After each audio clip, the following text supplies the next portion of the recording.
Okay, welcome back to part 3 of our third lecture for Unit 10, the concept of design. So when we last left off, we were talking about just this structure of all these different kinds of concepts that are covered in design. I think it's really interesting to think about how figure ground, as important as it is, and it is hugely important. It's such a major part of just about everyone's design training, and how it doesn't fit into a design principle, and no one has ever come up with a way to describe it as a design principle.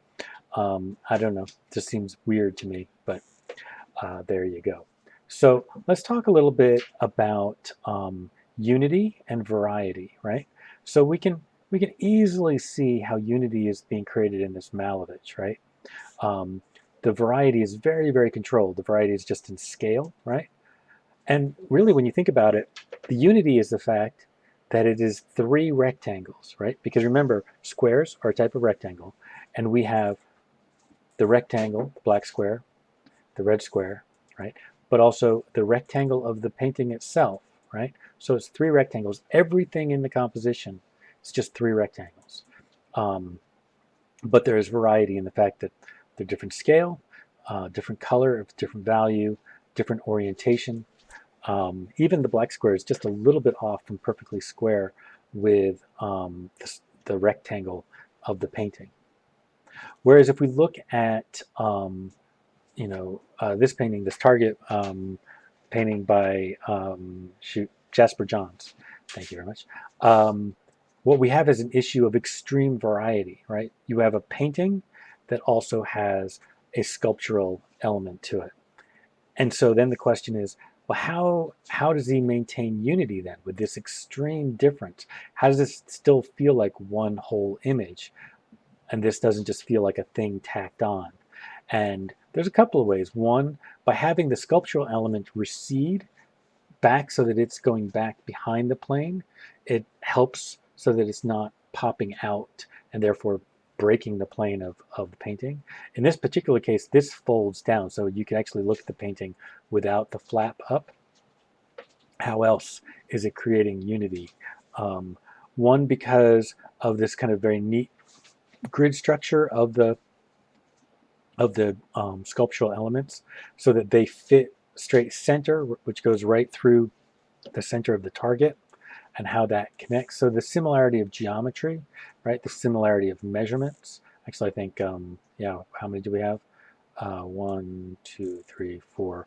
If you don't include the center circle, I guess we have 3 bands or 4 bands out when 4 of the bottom face masks. And also simple, I think it creates it through proportion, right? By making um, by making the painted part as big as it's going to be, and by keeping this really, really limited, and the face is cropped, so we're not even getting a full face. Um, and then another thing is that the tactileness of the painting. This is in encaustic, and so its built up quality really helps to kind of counterbalance the physical quality of the cast masks. Okay, we've seen these paintings before, but I wanted to talk about them in terms of economy a little bit here, just for a second, especially the Morandi, right, where it's just such a beautiful, simple statement about economy, right? That the choosing to center this grouping right there, although they're not centered um, horizontally, but the table plane does make a perfect horizontal. There's just some slight elements that break off from that kind of organization, and that the shadows go diagonally off to the side. But the whole painting is just very, very carefully organized, and it's with as little contrast as possible, a little color contrast, as a little value contrast. It's all about being quiet, and it's all about being as minimal, as doing it as simply as possible. It is almost a perfect statement of economy. Um, and I'm going to go on to the next page because I love that Diebenkorn painting, but I think you get the general idea of how it's organized in a very kind of structured way, right? And how it's also trying to pare things down in a different way.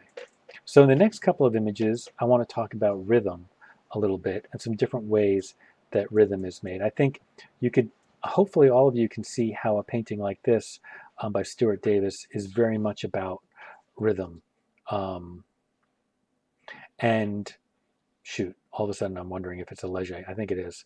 Um, and how this painting is a lot about this kind of like if you look at it, you can almost hear the music to it, right? The pacing of each shape, the boom, bada boom, right? Kind of rhythm to it, step by step, over and over. It's just all through the painting. It's about rhythm. In the Matisse piece here, the rhythm is less clearly about going across the page. It's less clearly about small little decisions, but it's about the rhythm in each contour, each shape, each line, right? Especially like these kind of shapes and these kind of shapes. And here we have in photographic works a different type of rhythm, but we also have this issue of repetition, right? Especially in these works, right? How the repetition of shapes can create rhythm, but it can also be a form of creating unity, and it can be a way of kind of creating a certain amount of pattern. But it's a lot about rhythm, right? And that also leads to movement.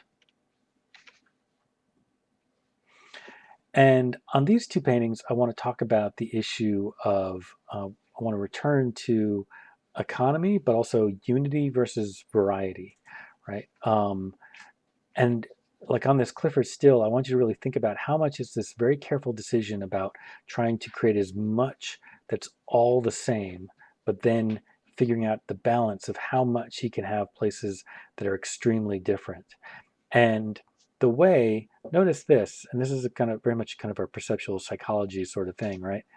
That if the whole painting was this color, then we would notice the contrast of this in a much more different way.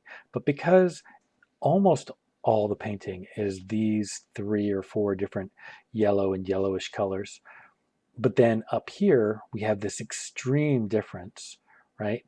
Then that makes this passage feel much more unified. Does that make sense?